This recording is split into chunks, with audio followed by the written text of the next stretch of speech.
साहेबांनी प्रस्थापित केलं आणि पूर्ण इतिहास भूगोल या ठिकाणचा सांगितला की साहेबांचं कसं कसं सहकार्य आहे, साहेबांनी किती सभासद केले, त्या कुसळ दगड ह्या माळावर येणाऱ्या ठिकाणी नसणाऱ्या ठिकाणी पूर्ण 80% क्षेत्र हे उसाखाली आणलं. म्हणजे एवढा मोठा विकास 8 कोटी रुपयाचा जवळजवळ त्या ठिकाणी 8.5 कोटी रुपये जवळजवळ ह्या ठिकाणी सोसायटीच्या माध्यमातून बिनव्याजी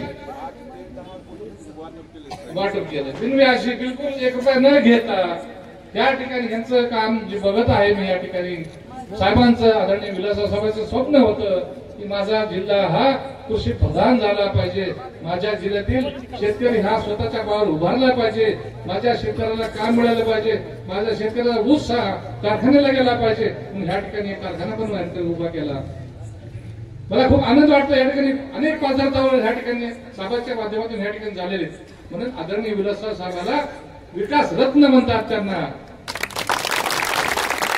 दुकानामध्ये तेलाचे भाव वाढतील. आता आपण एक किराणा दुकानासमोर आहोत. तेल मिळते का मालक? तेल आहे का? किती रुपये? 150 रुपये. 2014 ला किती होतं? 70 रुपये. 2014 मध्ये दिंडी काढली होती, सोयाबीनला भाव 4000 होता. आज देखील सोयाबीनला भाव 4000 आहे. तरी 4000 म्हणू आपण, 36 आहे माहिती, 4000 म्हणू. पण सोयाबीन तेलाचा भाव 70 हून 150. कुठल्या ब्रँडचा आहे? फॉर्च्यूनचं नाही का?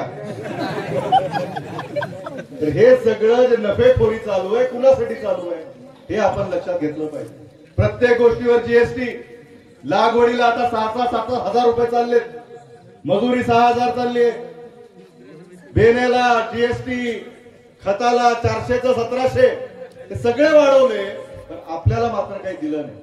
आपल्याला यांना गरीब ठेवायचंय, आपल्याला हे आपल्या रानामध्ये ठेवायचंय. आणि मग सगळं काही झाल्यानंतर प्रचारामध्ये येऊन काय म्हणतात? एक है तो सेफ है. साधी गोष्ट आहे. आपल्या मतदारसंघामध्ये काँग्रेसचा उमेदवार 1 नंबरवर आहे, त्याला मतदान द्या.